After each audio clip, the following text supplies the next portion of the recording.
please welcome our fourth speaker, Ms. Jennifer Ong.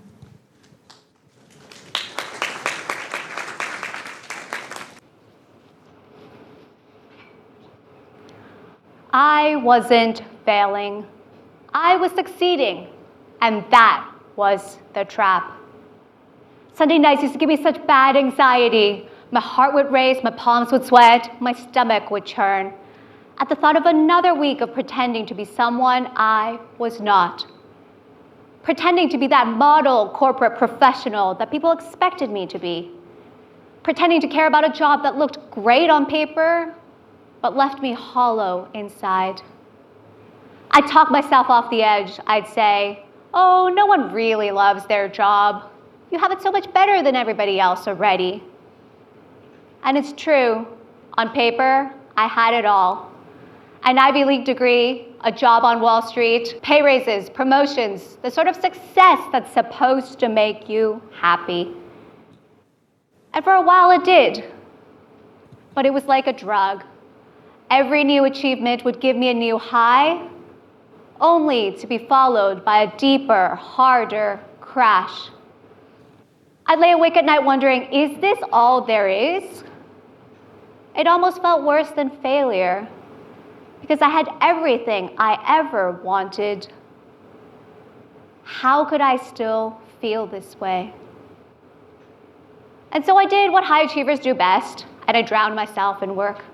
I took on bigger projects, more responsibilities, worked longer hours, because if I was busy, I wouldn't have to feel. Until one day, I looked at myself in the mirror, surrounded by the trappings of success, and realized I didn't recognize her anymore. And that's when I began to question something so few of us ever ask. Not why we fail, but why success often feels so empty. This is a moment most people would call burnout. But burnout doesn't really quite capture what's happening here. Burnout has become this buzzword of sorts. I mean, it was even Merriam-Webster's word of the year in 2019. Burnout has been a word that we now throw around whenever we're feeling tired or unmotivated. But when I started studying burnout, in myself and in the clients I coach, I noticed a pattern, something echoed by a study done by Harvard Business Review. That burnout is actually the most prevalent amongst those that are the highest performing, not those that are lazy or disengaged.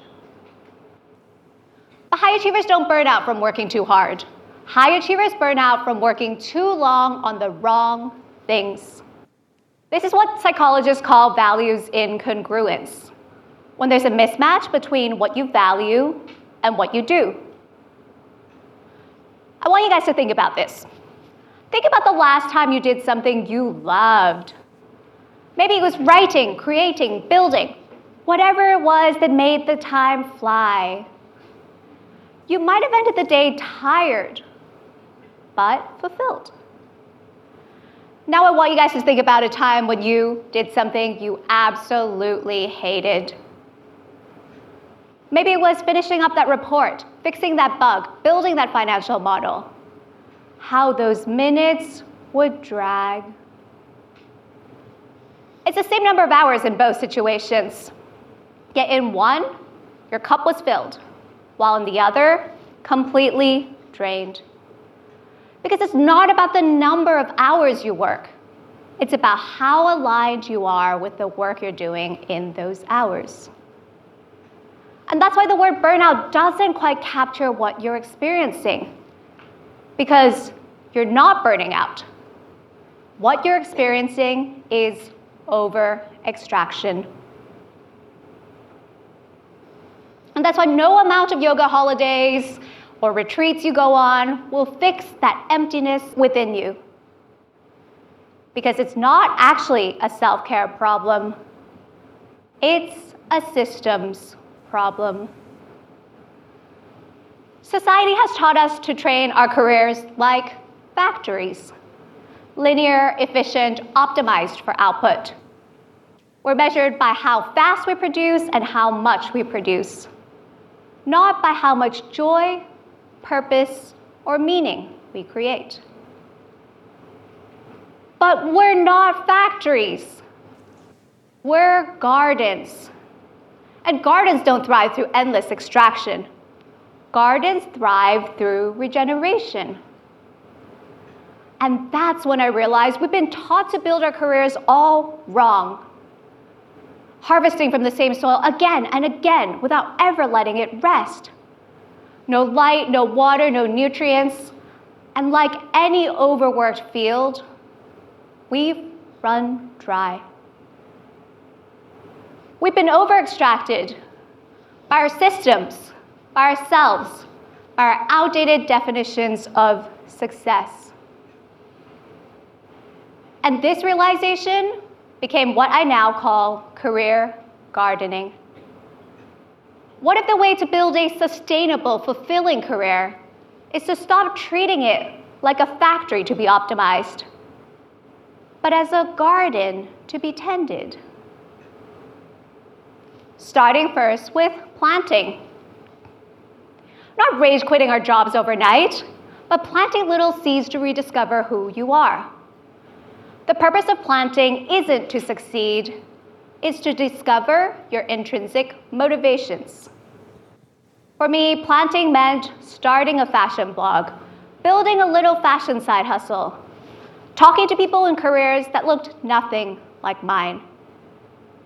None of these things succeeded per se, but they all became the seeds needed to take my career from finance to fashion. Then comes pruning, the art of letting go. When we think about growth, we often think about adding more skills, more achievements, more goals. But in nature, the most powerful form of growth actually happens in subtraction. When we remove what's overgrown, we can focus the energy and effort into those things that matter the most. This happens in our brains as well. Neuroscientists call this synaptic pruning. It's where we remove the pathways that we don't often use so we can focus on those we use the most. In my own career, pruning meant letting go of an identity that no longer served me in the new season.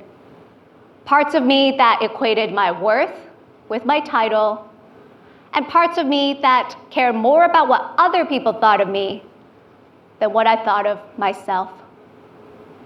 Pruning was what helped me finally let go of who I thought I had to be so I could fully embrace who I was meant to be.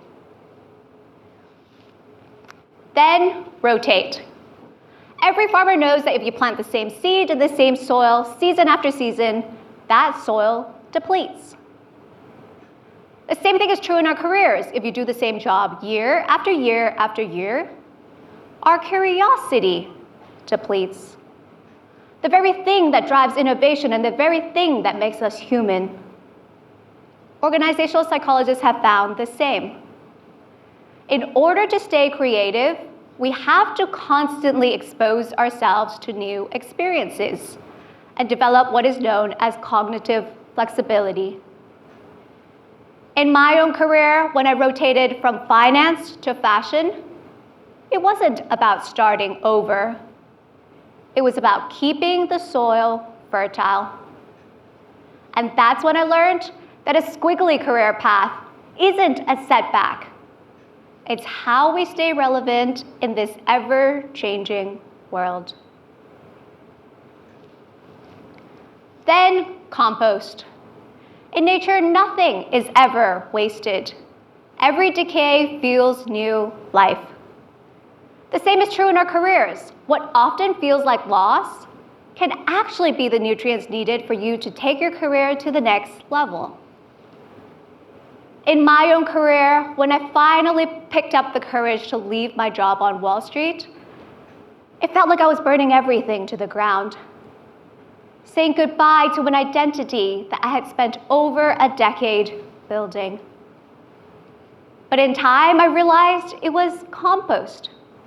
The very nutrients I needed to build the fulfilling career I love today. The empathy I gained from starting over, and the frameworks I developed to rediscover and rebuild my career, these all became the nutrients I needed to build my career coaching business today, where I help other high achievers build careers that don't just look perfect on the outside, but feel meaningful on the inside. Then finally, rest. Probably the most underestimated form of growth. In nature, nothing blooms all season long. Even the best athletes know that rest, it's not the opposite of growth. It's a critical part of it. But in a world that constantly equates motion with success, it's easy to see rest as a weakness. And I used to be the same. For the longest time, I didn't know how to rest. I only knew how to run. It wasn't until COVID hit and the world stopped that I was forced to learn this lesson. The fashion startup I was at ground to a halt, and with it, so did my sense of self. There were no longer any fires to fight, any targets to hit, any emails to respond to. Only silence. And I hated it. Because rest, it didn't feel like relief. It felt like failure. Because if I wasn't achieving, then who was I?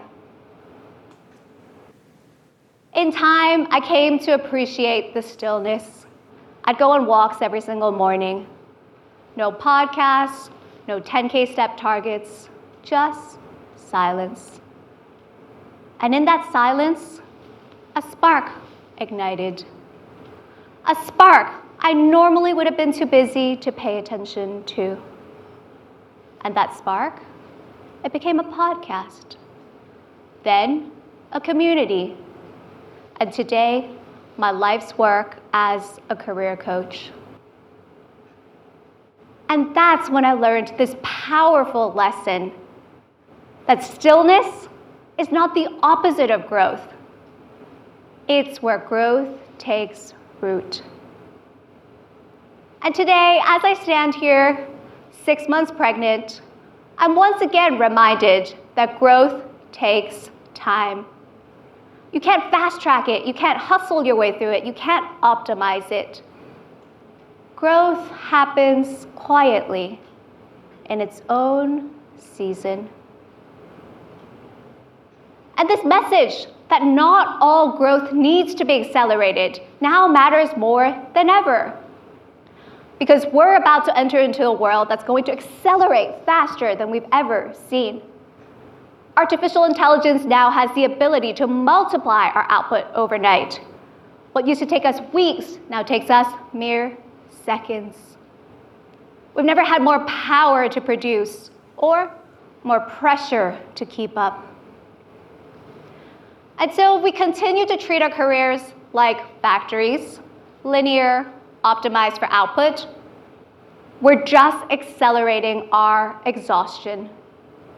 Because if we add AI into an extraction system, what you get is burnout at scale. But if we start to treat our careers like gardens, artificial intelligence becomes something else entirely. Not a tool that replaces us, but a tool that rebalances us, freeing us from the busy work that depletes us so we can focus on the work that nourishes us, the things that make us human, our ability to connect, to create, and to grow. Because AI, it's neutral. It amplifies whatever system you place it under. If you build it into a culture of extraction, what you get is burnout at scale. But if you build it into a culture of regeneration, it can restore purpose. And that's what I learned from career gardening and what I hope I leave you with today. That in a world obsessed with acceleration, regeneration is a radical act. Can't keep toiling away from soil that never gets to rest, whether that soil is the earth or our careers. Because our careers, like nature, aren't meant to be engineered. It's meant to be tended. So plant when it's time to plant. Prune when it's time to let go. Compost what you no longer need. Rotate to stay relevant. And rest so new things can take root. That's how we build careers that don't just look perfect on the outside, but feel meaningful on the inside. Thank you.